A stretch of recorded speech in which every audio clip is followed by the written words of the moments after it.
What happens when three of today's most popular mini wireless microphones, DJI Mini, Hollyland M2s, and Saramonic Air, are tested head-to-head?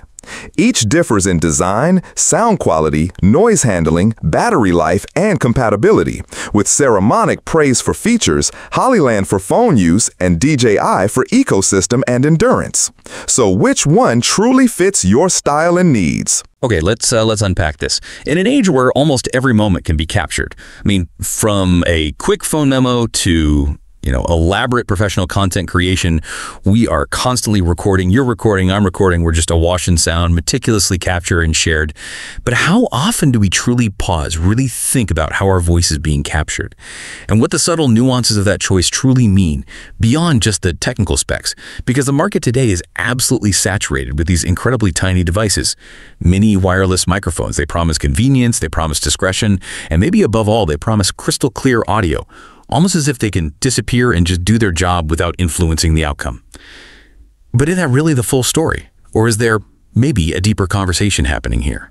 Our mission in this deep dive isn't just about comparing the latest gadgets, as fascinating as that can be. We're taking a stack of your sources, a really comprehensive head-to-head comparison of popular mini mics. We've got the DJI Mini, the Hollyland M2s, and the Saramonic Air.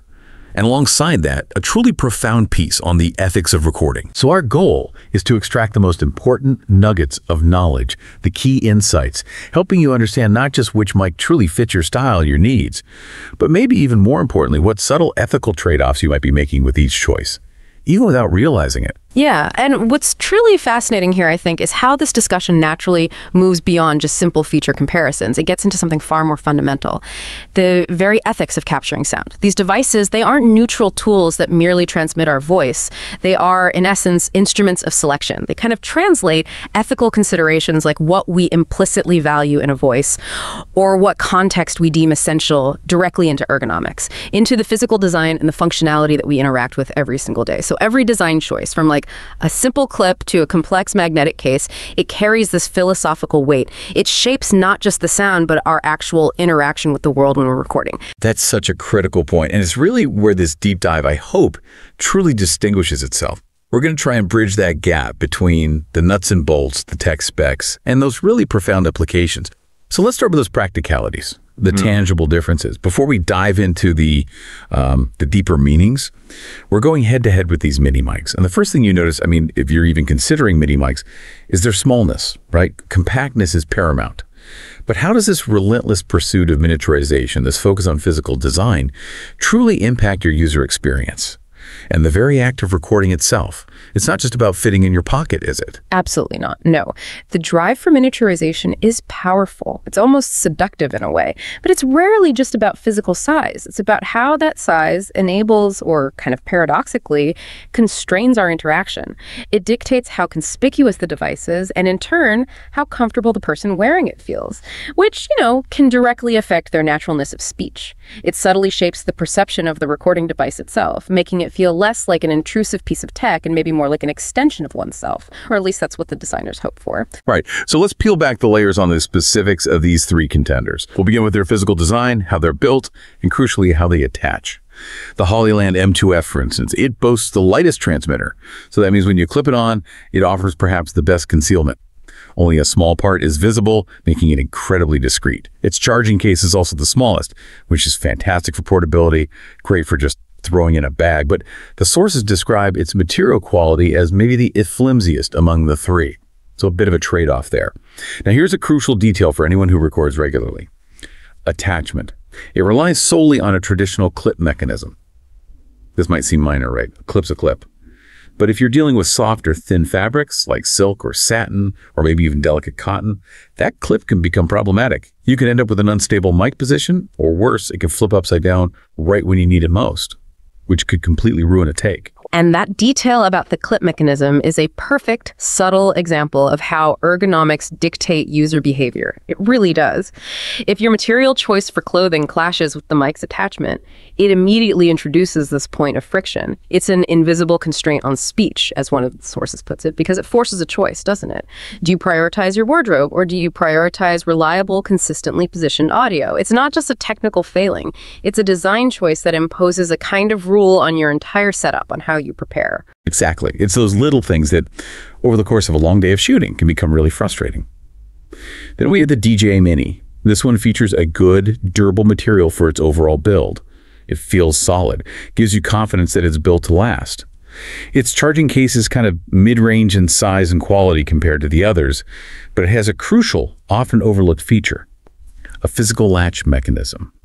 This means it's much harder for the case to open accidentally during travel, unlike the other two, which lack such a clasp. Think about your gear rattling around in a bag. That a latch can be a real lifesaver, honestly. For attachment, the DJI Mini offers both a traditional clip and a magnetic attachment option, providing more secure and versatile placement. That versatility, the ability to choose how you secure it, is a big win for different types of clothing or mounting situations. And finally, the Saramonic Air. This mic sports what's described as a retro-futuristic design. Sounds pretty cool, right? That does sound cool. Its transmitter weight is almost identical to the DJI Mini, only a 1 gram difference, so practically negligible in real-world use. You won't feel it. But its charging case is where it really stands out aesthetically and functionally. It's deemed the most premium. It has a robust metal shell, a glass lid that allows for visual inspection of the mics inside. Yeah. Nice touch. And a clear battery display. It can even accommodate wind muffs while charging, which is handy, though they might protrude slightly. That's thoughtful design. It is. However, there's a specific drawback with its magnetic charging case. The magnet requires precise orientation for the mic to fit properly. This can be a minor inconvenience if you're not paying attention, or if you're fumbling to put it away quickly in a dimly lit environment. You got to line it up just right. Like the DJI, it offers both clip and magnetic attachment options. So good versatility there too. So when you're looking at these three, if you're wearing this device all day, how it feels, its weight, how well it blends in, that truly makes a difference to your comfort and your confidence. And how it attaches directly impacts your peace of mind in capturing that crucial sound. You don't want to be constantly adjusting your mic during an interview or a presentation or while filming a dynamic scene, do you? No, absolutely not. And if we connect this back to the bigger picture, even a small detail like the Saramonic's magnetic housing demanding that precise alignment, it's not just a minor inconvenience, it's a demand placed upon your gesture. It's another one of those invisible constraints on speech, as our source highlights. It's a subtle way the device imposes its own rules on your interaction, shaping your physical behavior around its specific design requirements. It kind of reveals the designer's preference for a certain kind of user interaction, one that is maybe deliberate, perhaps even a little ritualistic, rather than just quick and casual. That's a great point about how design choices, even small ones, influence our behavior. And those interactions extend directly to how you actually control the microphone itself. Which leads us seamlessly to our next important consideration, the control panel. We're talking about navigating microphone settings with dedicated screens versus relying on smartphone apps.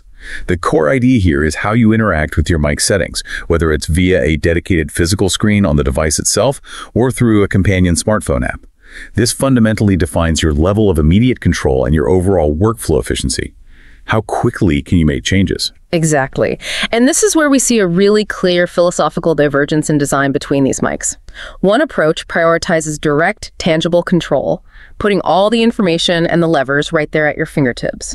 The other leans into a more integrated, app-driven experience, often for the sake of simplicity, aiming to get the device out of your way so you can focus on the creative act. Each has its merits, absolutely, depending on your style and what you value more. The Saramonic Air, for example, is a key differentiator in this category. It really stands out. It features a prominent 1.05-inch color screen right on its receiver. The screen displays comprehensive information, provides direct menu access, and allows for easy, on-the-fly adjustment of settings. Things like gain, noise reduction, or even enabling the safety track. Crucially, it eliminates the need for a mobile app for these core adjustments.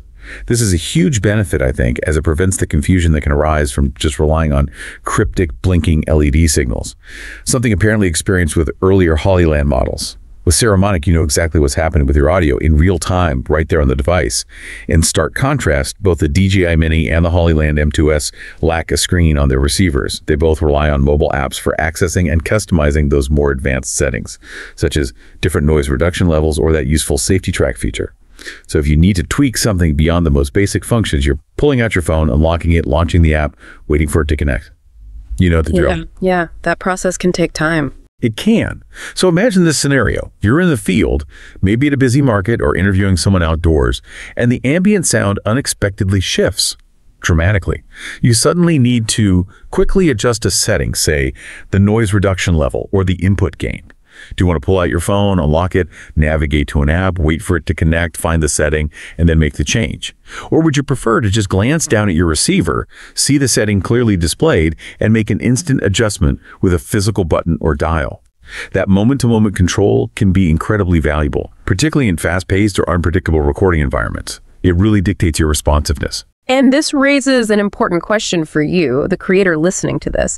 Are you more of a technician, someone who wants those physical levers and readouts, who values that immediate, precise command over your equipment, which is what the Saramonic offers? Or are you perhaps more of an artist, someone who wants the friction of the hardware to simply melt away, to be able to move unimpeded and focus purely on the content, which is what the app-based approach of DJI and Hollyland kind of aims for? There's no right or wrong answer, obviously, but your choice here profoundly impacts your creative flow, your whole process. Absolutely. And what's the point of any of this? All these design choices, all these control options, if the sound itself isn't good, right? That's fundamental. So our next crucial point is about the sound of silence and noise, for that matter. We're delving into audio quality and noise reduction performance. The core idea here is how effectively these microphones capture your voice, and critically, how they manage environmental noise, which, as the sources highlight, varies significantly across different recording scenarios. It's really situation dependent. It's about capturing your voice, yes, but also about what else gets captured and how that shapes the final result you get. Exactly. Audio quality isn't just about, crisp clarity. It's about the character, the texture, and maybe the authenticity of the captured sound. And noise reduction, as we'll soon see, is actually a profound act of curation. It really is. It's a deliberate decision embedded in algorithms about what elements of the sonic landscape contribute to your message, and what elements are deemed distracting enough to be completely removed. And this has deep implications, potentially. Okay, so the sources conducted tests in 3 distinct environments to give us a truly comprehensive picture.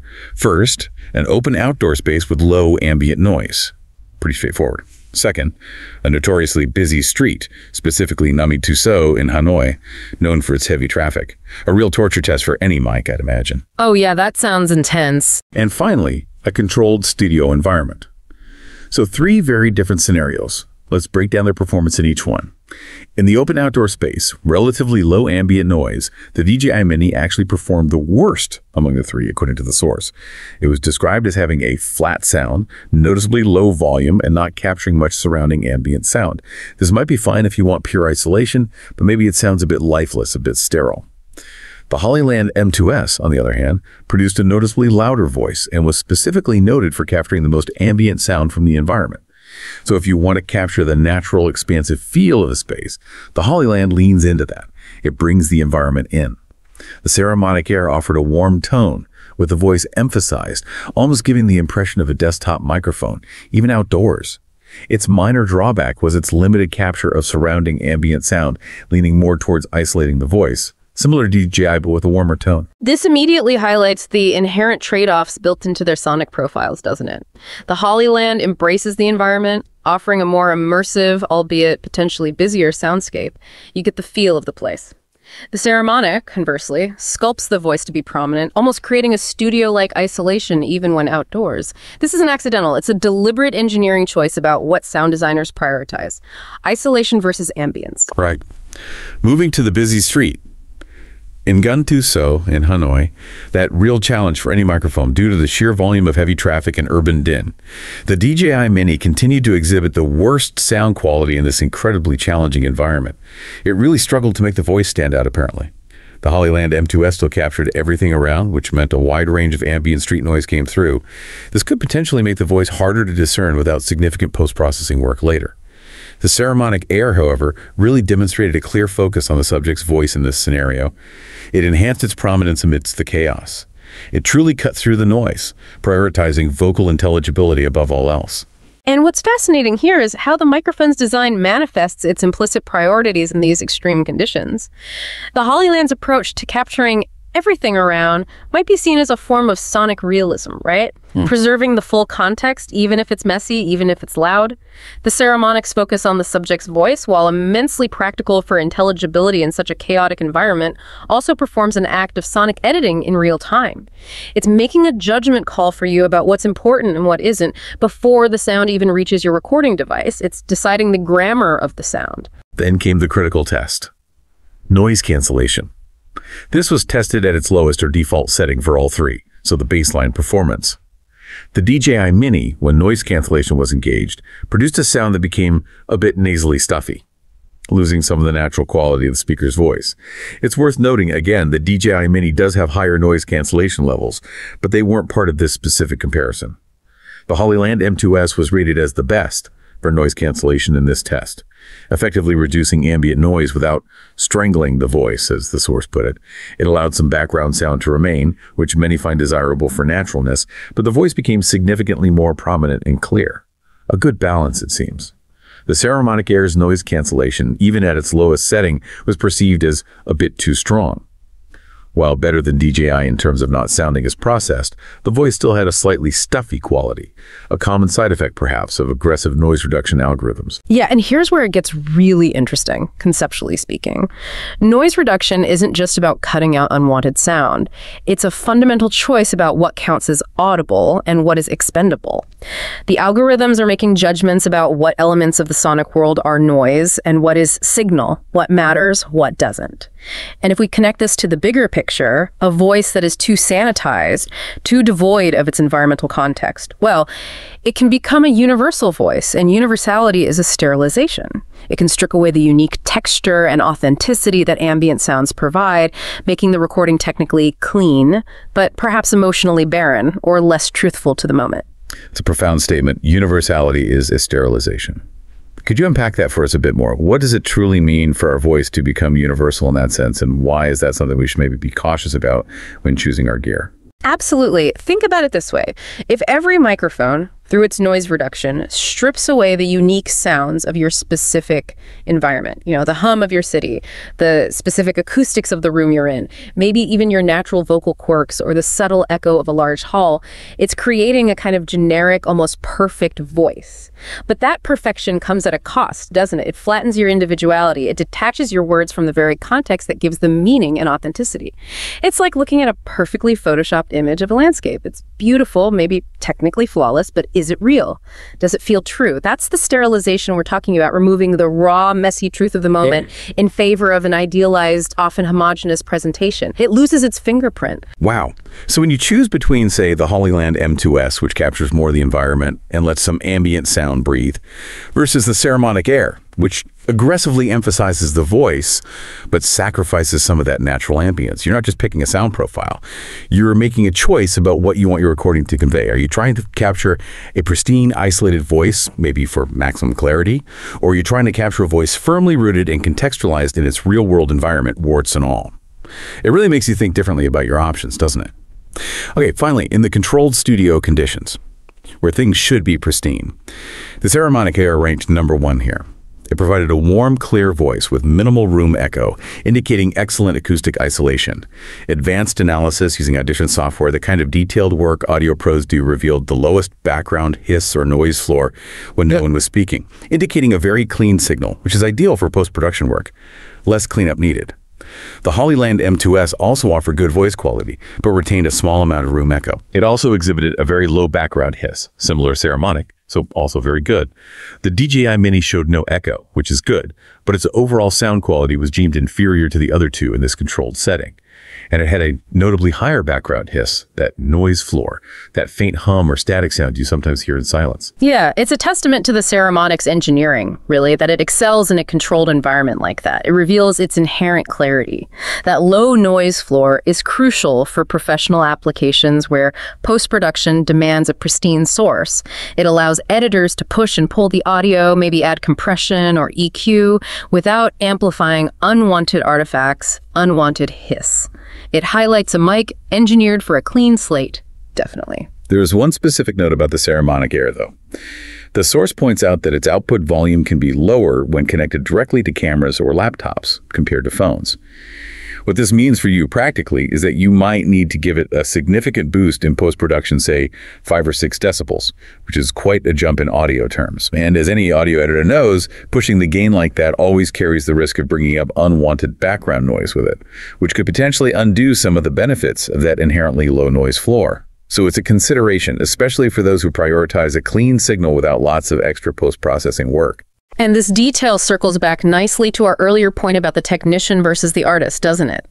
The Saramonic offers superior quality in controlled settings, potentially, but that quality might demand a more technical approach to gain staging. Carefully balancing input and output levels to avoid introducing unwanted noise when you boost it later. It's not necessarily a set-it-and-forget-it device if you're chasing that absolute best audio output. It kind of wants you to engage with it technically. Okay, moving on from pure audio quality, let's talk about staying connected. This is huge for wireless mics. We're looking at connectivity range and system compatibility. The core idea here is how far can your mic transmit reliably without dropping out? That's critical. And how seamlessly does it integrate with your existing cameras, phones, or other recording equipment? This is crucial for creators who are constantly on the move or working with complex setups. You need things to just work together. Exactly. This section speaks to the practical limits of these devices in dynamic real-world scenarios, outside the lab, and also how well they play with the broader ecosystem of a creator's tools. Compatibility isn't just a convenience, it's often a make-or-break factor for workflow. It dictates efficiency and even the type of content you can realistically produce. Let's start with connectivity range. The sourcing tested these mics at about 100 meters, though they're advertised with much higher ranges, typically 300, 400 meters. But those advertised numbers are often in ideal, obstacle-free environments. On site, no interference, perfect conditions. Exactly. In the real-world test, the Saramonic Air was the first to lose signal and become intermittent, end quote, at around that 100-meter mark, especially when the subject turned their back to the receiver, blocking the line of sight. That's a common issue. The DJI Mini and Hollyland M2s performed similarly and better than Saramonic at that distance. They maintained an intermittent signal rather than a complete loss at the same distance when the subject turned around. Now, while advertised ranges often sound impressive, most users probably record within 5 to 50 meters. Let's be realistic. However, for outdoor shoots, maybe wedding videography or more dynamic scenes where subjects might move further away or turn their backs frequently, this range performance can definitely be a critical factor in maintaining a reliable dropout-free connection. Yeah, and that drop-off when the subject turns their back highlights a fundamental physical limitation of wireless transmission, doesn't it? Regardless of the advertised range, it's a reminder that line of sight and even antenna placement are still crucial, even with advanced wireless tech. It's not just about the numbers on the box, it's about how the signal interacts with the physical world, which is inherently messy and unpredictable. Very true. Now on to compatibility and ecosystem integration. This is where these mics really start to differentiate themselves based on your existing gear, what you already own. The DJI Mini's key differentiator is its seamless integration within the DJI ecosystem. That's its big selling point. The transmitter can connect directly via Bluetooth to other DJI devices like the Osmo Action camera and the Osmo Pocket 3 gimbal camera. This completely eliminates the need for a separate receiver in those cases. This is a significant advantage for users already invested in DJI gear, think drone pilots using DJI cameras, or vloggers using the Pocket 3, or just anyone seeking the most compact and simplified setup possible. It just works within its family, minimizing cable clutter and setup time. The Saramonic Air, on the other hand, is remarkably flexible and versatile in its compatibility. It almost plays the field, connecting to lots of things. Uniquely among the three, it sports the addition of an external lavalier microphone, although it's via a proprietary port, not a standard 3.5mm jack, which is a bit annoying, but still, the option is there. This caters to that small percentage of users who desire even higher audio quality than the built-in mic can provide, or maybe just prefer the aesthetic of a nearly invisible lav mic. It also includes integrated safety track and limiter functions, plus an in-app equalizer within the Saramonic application, advanced features not present in the DJI or Hollyland apps. So more pro-level control there. Exactly. But here's what many are calling a game changer, specifically for Sony camera users. It offers a dedicated hot shoe adapter for compatible Sony cameras, specifically those with a multi-interface or MI shoe port, like the professional FX3 cinema camera. This adapter provides really significant convenience. Automatic power on-off with the camera, nice. Draws power directly from the camera, so no separate charging for the receiver, brilliant. Delivers the highest audio quality connection and offers completely cable-free operation. It just slots right in. That sounds incredibly integrated. It is. It's a truly integrated, friction-free experience for the right user. However, a crucial note here, not all Sony cameras with the multi-interface port are supported. For instance, the source said it worked fine with an FX3, but not with a ZVE1 Mark II in their test. So verification is absolutely essential before you buy, based on your specific Sony camera model. check that compatibility list carefully. That's a really important caveat. But what's fascinating here is how these devices move beyond being just microphones and become part of an integrated workflow, a whole system. The Saramonic's Sony Hot Shoe adapter is a prime example of a design choice that profoundly shapes the user's experience, not just of the mic, but of their entire shooting rig, their whole setup. It's about more than just sound. It's about creating a seamless, almost invisible interaction between multiple pieces of technology, allowing the creator to focus solely on capturing the moment. This really speaks to a user who values that deep, professional integration. Yeah, it really targets a specific user there. And then the Hollyland M2s. This one is distinctly optimized for quick and easy smartphone connection, acknowledging that many creators today primarily use their phones for content. It comes with a dedicated phone receiver dongle that plugs directly into your phone, Lightning or USB-C versions available. This eliminates the need to fumble with adapters or carry extra cables just to connect your mic to your phone. And this phone receiver draws power directly from the smartphone, which means it never runs out of battery itself. A huge plus for smartphone creators who are often juggling multiple power sources. That's clever. It is. It's one less thing to charge. It also offers high-quality 24-bit, 48 kilohertz audio capture, which is broadcast quality sound, right into your phone. So this whole section really highlights that this isn't just about buying a mic, it's about buying into an entire workflow, a whole philosophy of creation almost. Are you a technician who wants those specific levers and readouts and that deep granular control like the Saramonic might offer? Or an artist who wants the friction of hardware to simply vanish so you can move unimpeded, focusing solely on the content like the DJI ecosystem integration or the Hollyland phone connection?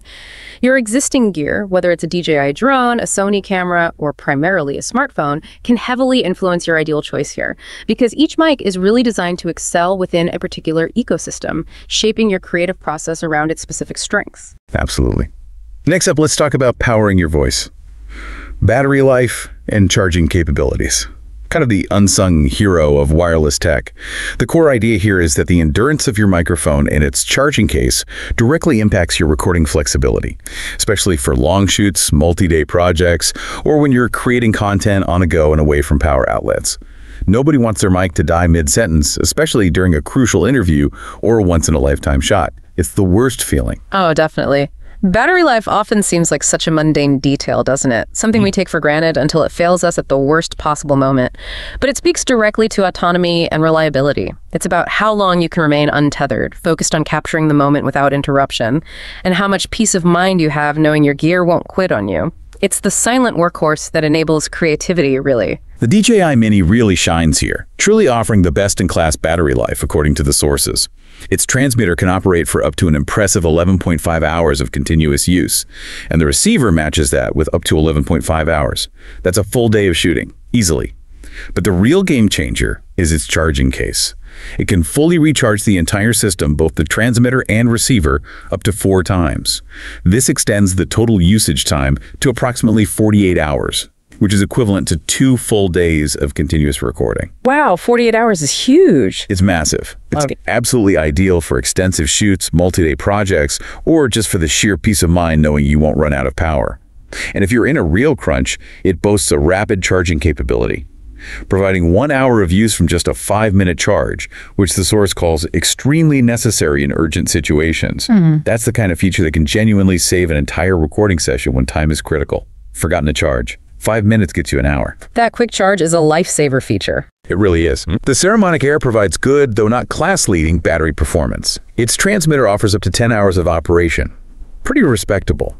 The receiver's life varies based on screen usage, approximately 6.5 hours with the screen on, or a more extended 9 hours if you opt to keep the screen off to save power. Its charging case can recharge the system 1.5 to 2 times, yielding a total usage time of around 20+ hours. The source describes this as sufficient but not outstanding compared to the DJI. It'll get you through a typical day probably, but maybe not a multi-day expedition without access to power. And the Hollyland M2s, optimized for that smallness and convenience. It offers up to 9 hours for its transmitter and approximately 8.5 hours for its camera receiver. Again, decent. A unique and rather clever feature here is its phone receiver unit. As we mentioned, it doesn't have its own battery. Instead, it draws power directly from the connected smartphone, meaning it never runs out of battery itself when connected to your phone. Which is great for mobile users. Absolutely. It's one less thing to worry about charging if you're mainly a phone shooter. Its charging case provides approximately 2 full recharges for the system, offering a total usage time of around 20 hours, similar to the Saramonic. And when it comes to overall charging time to get them back to full, all 3 microphones share similar full recharge times, typically ranging from 1 to 1.5 hours. So no significant difference there. So if you're on a long shoot, traveling extensively, or simply prone to forgetting to charge your gear hands up, who does that? Guilty. Me too. These battery numbers can truly be a lifesaver. And that 5-minute quick charge on the DJI, that's genuinely impressive. I can't tell you how many times I've been in a situation where I'm scrambling for power, and a feature like that would have been a total game changer. Has that kind of rapid charging been a big deal for people you've seen using it in the real world? Oh, absolutely. That quick charge feature on the DJI Mini is more than just a convenience. It's a critical reliability factor. It really is. It acknowledges the unpredictable nature of creative work, doesn't it? And offers a tangible solution to common production crises. It alleviates what I sometimes call battery anxiety, that constant low-level worry about running out of juice. It allows creators to be more spontaneous, maybe less tethered to charging schedules, truly empowering that on-the-go workflow. It removes a barrier. Battery anxiety. I like that. Okay, let's get down to the bottom line, where the rubber meets the road: price, value, and our final recommendations. The core idea here is that while the initial price points for these 3 mics are remarkably similar, the price-performance ratio, or PP as the source calls it, reveals which mic ultimately offers the most features and quality for your investment, and crucially, how well it aligns with your specific user needs. It's not just about the sticker price, but what you actually get for that price. Exactly. Price is often the first filter for any purchase, isn't it? But true value emerges only when you weigh that cost against functionality, specific features, and how well it integrates with your personal use case, your workflow. A slightly higher price for a critical feature that streamlines your work or delivers superior quality in your specific scenario. That can be far more valuable than saving a few dollars on a device that doesn't quite fit, that causes friction. It's about maximizing your return on investment in your creative tools, really. So if we look at the price comparison for the popular 1 receiver plus 2 transmitter kits, which is a common setup for interviews or 2-person commentary, the Saramonic Air comes in at 3,290,000 VND, the Hollyland M2s at 3,380,000 VND, and the DJI Mini at 3,250,000 VND. Now, the difference between the highest and lowest price is less than 200,000 VND, which, for those unfamiliar with Vietnamese dong, means all 3 are virtually identical in terms of their overall price category. They're very close. So the price difference alone is definitely not a significant deciding factor here. You're not saving or spending a fortune on one over the other based purely on cost. However, when we shift our focus to the price-performance PP assessment, a clearer picture, and even a winner, emerges according to the source material. The Saramonic Air is ranked highest in PP. It's deemed better than the other 2 in this analysis. Why? Because of its rich feature set. Remember that vibrant screen, the option for lavalier mic support, and that game-changing Sony hot shoe adapter compatibility for some users. Plus its strong sound quality, especially in controlled environments, and its overall direct control options. The Hollyland M2s ranks 2nd in PP, and the DJI Mini ranked 3rd in this specific assessment. And this PP ranking is crucial because it moves beyond just the sticker price and the basic specs list. It attempts to quantify the return on your investment in terms of tangible features and the overall user experience it delivers. The Saramonic, despite being in a similar price bracket, is seen as delivering more value for that money, particularly if those advanced features align with your specific needs. It's about the comprehensive value proposition, not just the cost. Right. So to summarize our recommendations tailored to specific user needs, because ultimately the best mic is the best mic for you, the Saramonic Air seems ideal if you prioritize the best overall sound quality in most situations, according to the source, extensive features, and that direct real-time control via screen. If you like fiddling with settings, for those where quick and easy connection with a smartphone is your #1 priority, alongside a super compact form factor and decent battery life, the Hollyland M2s looks like the best fit. And the DJI Mini is probably the top choice for users already deeply integrated into the DJI ecosystem.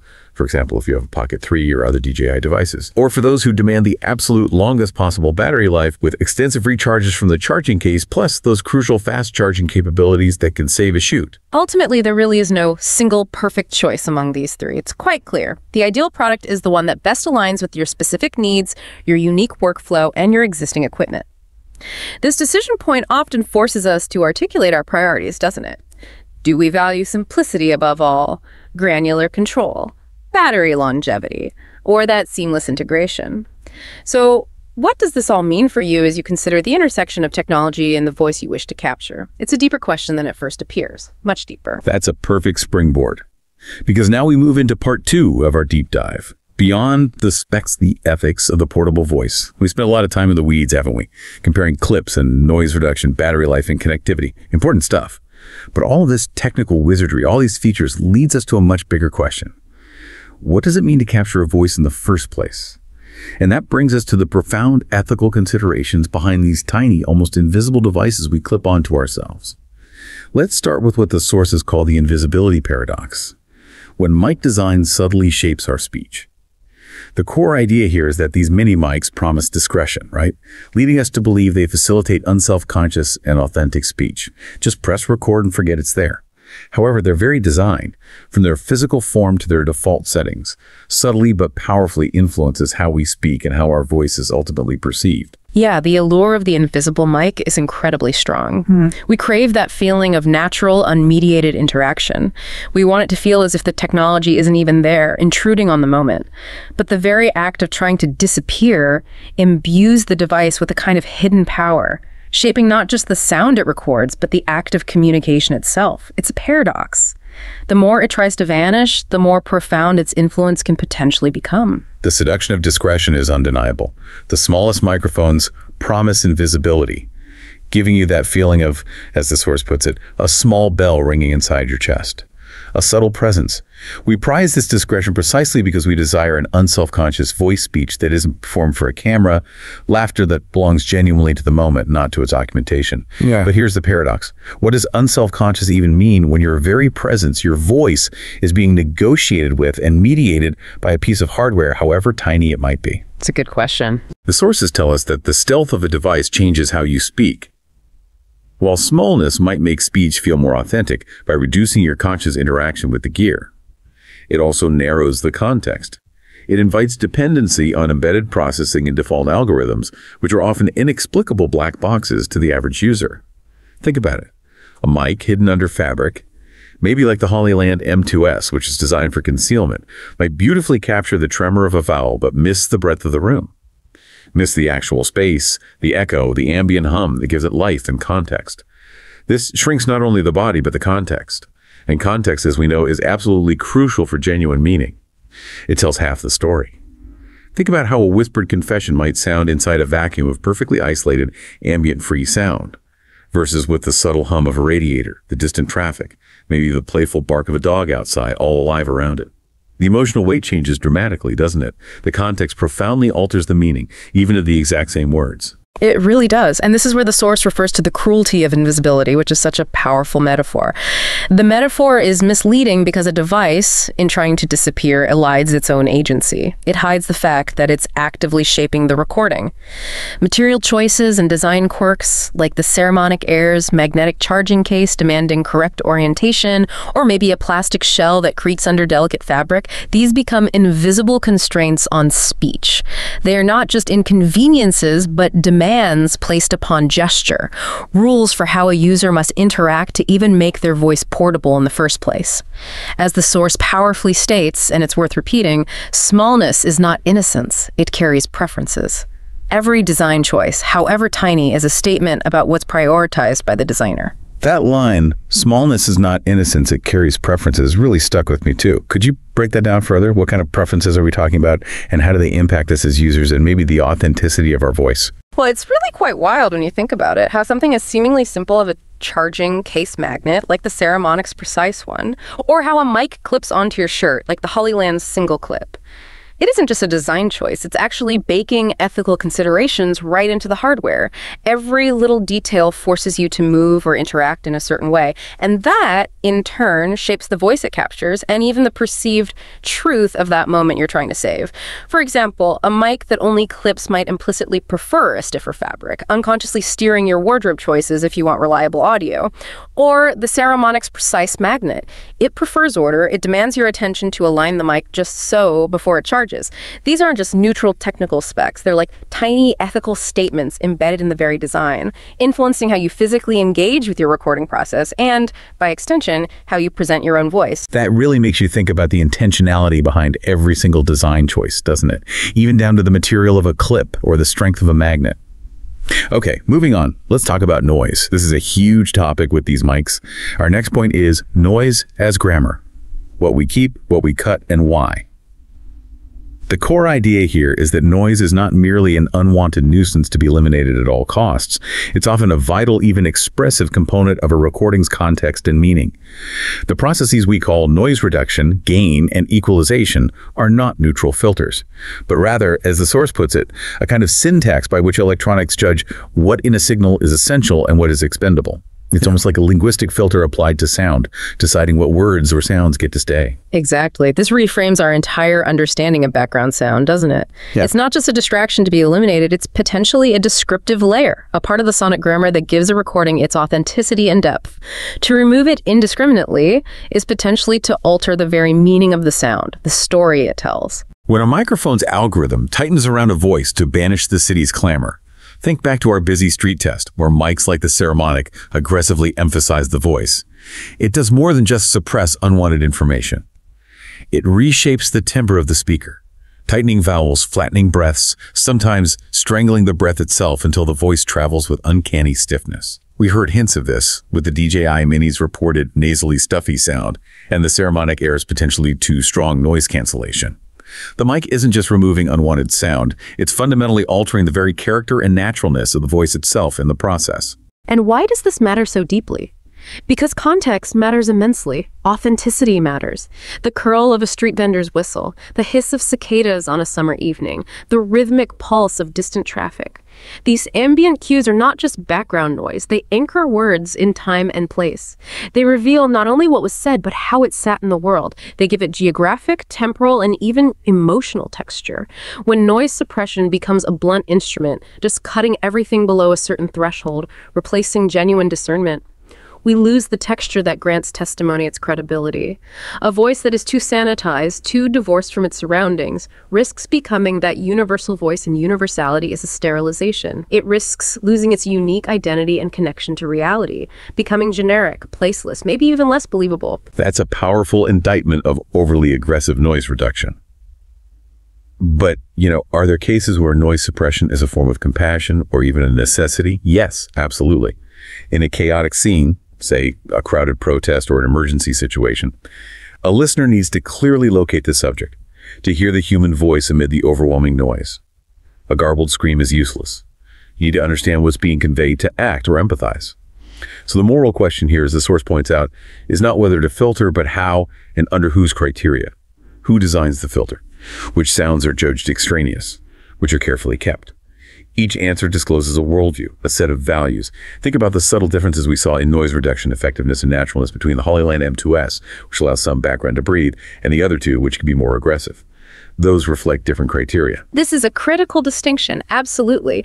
And it's where the technical becomes ethical. Quite explicitly, the design of the noise filter is inherently a value judgment. It reflects what the designers, and by extension the manufacturers, believe constitutes an acceptable or desirable sound. This moves beyond mere technical specification into the realm of cultural and even ethical decision-making about what truth you are preserving, or maybe even constructing, in the recording. The source also discusses the prevailing aesthetic of punchy clarity that's promoted by many modern audio systems. Louder mid-range frequencies where the voice sits, boosted intelligibility, often a slight compression to make consonants snap and cut through. This aesthetic is incredibly persuasive and, frankly, often effective, because it serves attention in an era where attention is a scarce resource. Delivered speech must cut through the noise to be heard online or on the go. However, the danger is that algorithms prioritize what they believe listeners will notice, or what they think sounds professional. This belief is a cultural object, as the source calls it, not a neutral scientific law.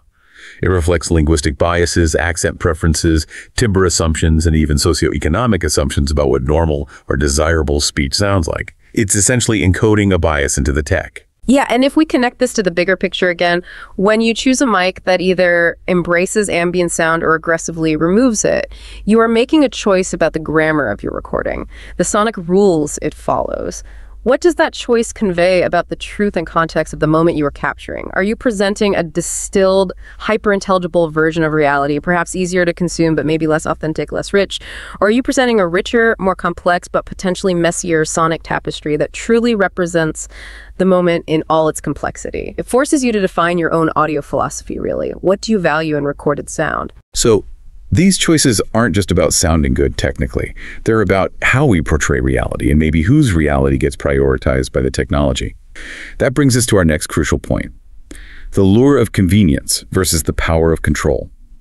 The core idea here is that the entire ecosystem surrounding a microphone, the charging case, the companion apps, those magnetic latches, the seamless integration with other devices, is arguably as significant as the microphone capsule itself.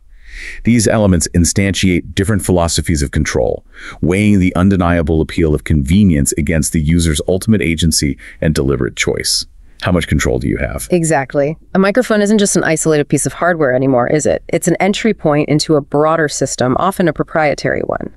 And how that system is designed profoundly impacts your autonomy and the decisions you make as a recorder. It's about whether the tools empower you to make conscious choices or whether they subtly make those choices for you, often in the name of efficiency or simplicity. The source highlights these different philosophies of control beautifully, using our 3 mics as examples. Take the Saramonic Air with its visible screen on the receiver. It offers immediate feedback, direct menu access, and the feeling that your instrument is under your command. This caters to the technician who wants levers and readouts, someone who values granular control, much like a sound engineer at a mixing desk wanting faders. Then there's the Hollyland M2s with its plug-and-play phone dongle. This prioritizes simplicity, speed, the pleasure of fewer steps, appealing to the artist who wants the friction of hardware evaporated so they can move unimpeded, focusing purely on the creative act without getting bogged down in technicalities. Just plug and play. And finally, the DJI Mini, with its deep ecosystem integration. Its seamless pairing with DJI cameras and drones means it often disappears into a workflow, embodying a kind of trust in the manufacturer's broader universe to just work reliably within its own system. Less tinkering needed if you stay within the walls. And how these interfaces subtly configure our behavior is truly fascinating when you stop to think about it. A visible screen, like Saramonic's, invites adjustment and ongoing interaction. It encourages you to tweak and fine-tune, to engage with the settings.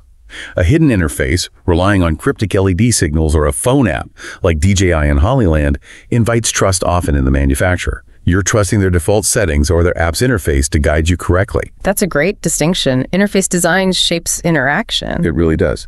And then there's automation. Features like Saramonic's automatic mic activation-deactivation with compatible Sony cameras. They emancipate you from a repetitive task, which sounds great, saves you a step. But as the source provocatively states, it also erodes the moment of reflection in which a human pauses and asks, do I want to record this? Automation, in this sense, substitutes ease for deliberation. It takes away a moment of conscious choice. That's a really thought-provoking point, isn't it? When the machine automatically decides the moment is recordable, perhaps just because the camera turned on, what does that do to our sense of consent or the consent of those being recorded, especially if it happens accidentally? This raises a profound question. Who gets to decide the publicness of a private utterance? It really shifts the power dynamic from the human operator to the machine's programming. Absolutely. And this leads us directly to what the source calls the moral claims of default settings. Convenience is seductive, the source states. It increases the rate at which human moments become data. This is a stark truth in our connected world. Everything can be captured. Manufacturers' default settings for things like noise suppression, gain levels, or auto reconnect features, they are not neutral technical parameters. They are tiny moral claims about how your voice should be heard and what aspects of the soundscape are considered important or unimportant by the manufacturer. Consider the strong default noise cancellation of the Saramonic Air, maybe, or the app-dependent settings of the DJI Mini, which might set a particular aesthetic as a standard out-of-the-box sound. These are not arbitrary choices. They embed a certain worldview, a particular vision of what a good or professional recording sounds like, shaping user expectations. And beyond just the mic itself, we're really buying into entire ecosystems, aren't we? A mic that works best with a specific brand of camera, like the DJI Mini with DJI Osmo devices, isn't just about convenience today. It's about the future of compatibility, the ease of finding replacement parts, the probability of software updates. It locks you in, potentially. These are infrastructures whose invisible rails shape behavior over years. You're making a long-term commitment, often without fully realizing the extent of that commitment when you just buy the mic. So when you pick the DJI Mini because it seamlessly connects to your Pocket 3, or the Hollyland for its phone dongle simplicity, you're not just picking a device, you're picking a philosophy of control, a relationship with technology. Are you valuing immediacy, comprehensive granular control, or simply trusting that the system knows best and will handle things for you, making your creative life easier? It's a fundamental choice about your relationship with technology and how hands-on you want to be or need to be. That's a powerful way to frame it. And as we look further into the future, these seemingly small choices we make today about mics and settings have even more profound, maybe even slightly worrying implications. Our final point is the future of your voice.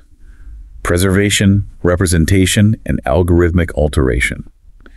The core idea here is that the seemingly small choices we make today about capturing our voice, everything from sample rate and bit depth to storage format, and the specific devices we use profoundly determine how our voices are remembered, how they are interpreted years down the line, and critically, how they could potentially be manipulated or altered in the future by technologies we can't even fully predict yet. Exactly.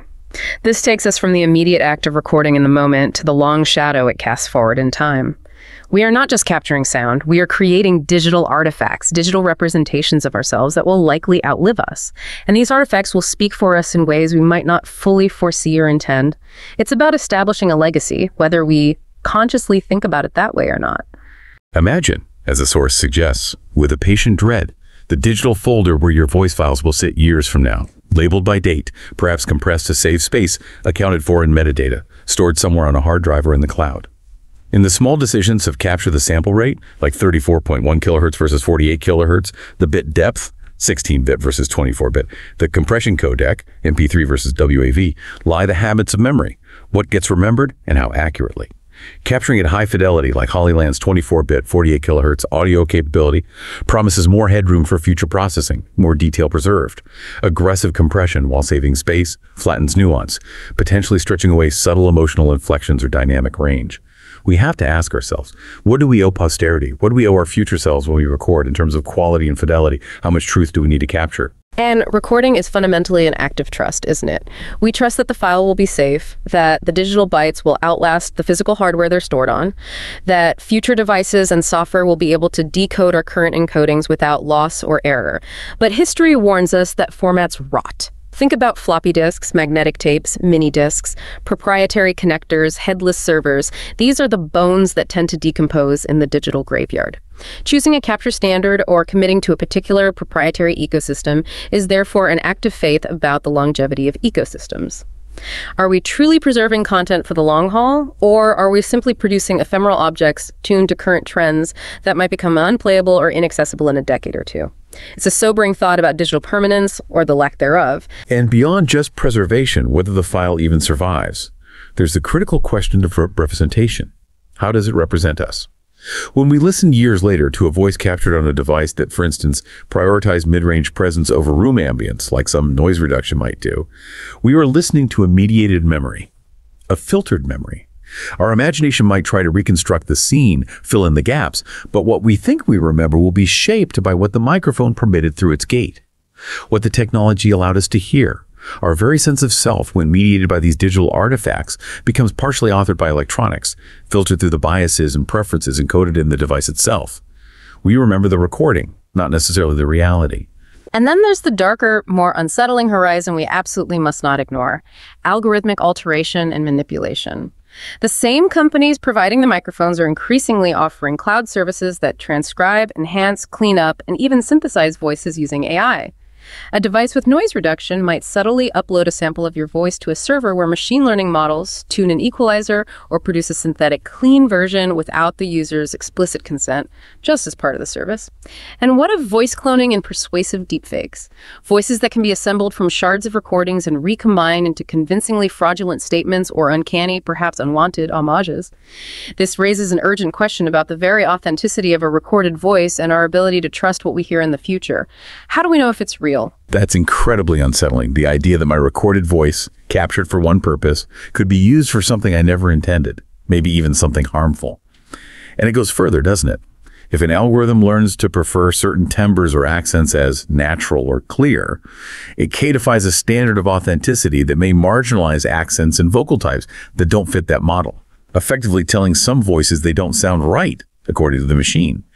Firmware updates, seemingly benign, can boost intelligibility for one language, perhaps at the cost of flattening the nuances of another.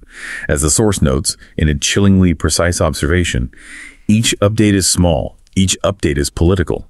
It carries weight. Can regulation or technical stewardship help avert this potential misuse, prevent the worst outcomes? Perhaps. We could try to build provenance into files, like a digital watermark, demanding transparency about local versus cloud processing, knowing exactly what has happened to our voice data. But, as is often the case, regulations lag. Markets race. Technology develops much faster than our ability to govern it. The very technologies offering astonishing clarity and convenience also enable profound forgery and manipulation. It's a constant, accelerating race between creation and potential misuse, and we, as creators and users, are right in the middle of it. So what should you do now? Standing in the shop aisle or with that online shopping cart loaded, armed with all this knowledge, all these complex considerations, the choices you make about resolution, compression, even to which default settings you accept on your new microphone.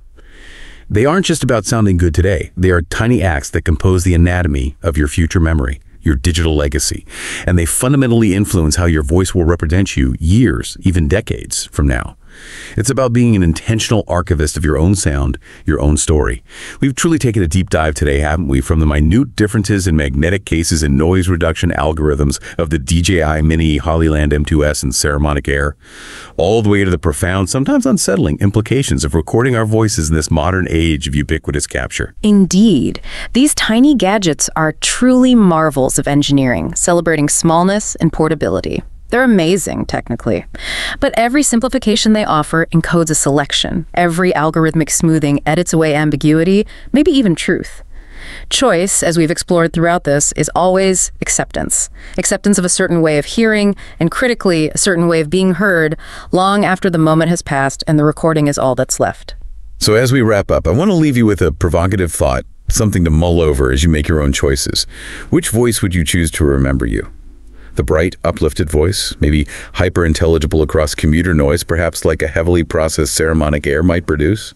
The softened, warm voice that accents the human chest, suppressing many of the details of the surrounding world, perhaps like the Hollyland M2s in its noise cancellation mode? Or a voice that is maybe flat and archival, optimized primarily for storage and future processing, perhaps risking the less vibrant sound of something like the DJI Mini in certain conditions? What weight will you grant to the city's hush? To the cough in the background, to the step that crossed the frame just out of shot? If you had to choose now, in a moment that is entirely ordinary, what sonic details would you consciously keep? What would you deliberately let go of? These instruments we clasp to our collars, they are not mere appliances. They are instruments of profound responsibility, whether we acknowledge it or not. They will outlast us in the mundane, persistent way that digital files do. They will persist. They will shape how our laughter and sorrow are heard by strangers, maybe even our own descendants, decades hence. That is not melodrama. It is simply and profoundly accounting for our digital presence. There is no final instruction here, no single right answer, only an invitation. An invitation to decide with care, to act with a sense of inheritance for your future self and others, and to remember that the smallest things we put on our bodies can indeed hold the largest stories and carry the most enduring truths about who we were in a particular moment. Choose wisely. If you enjoy this video, please like, share, subscribe, and hit the bell to the later update from my channel. Thank you for watching till the end, and see you in the next video.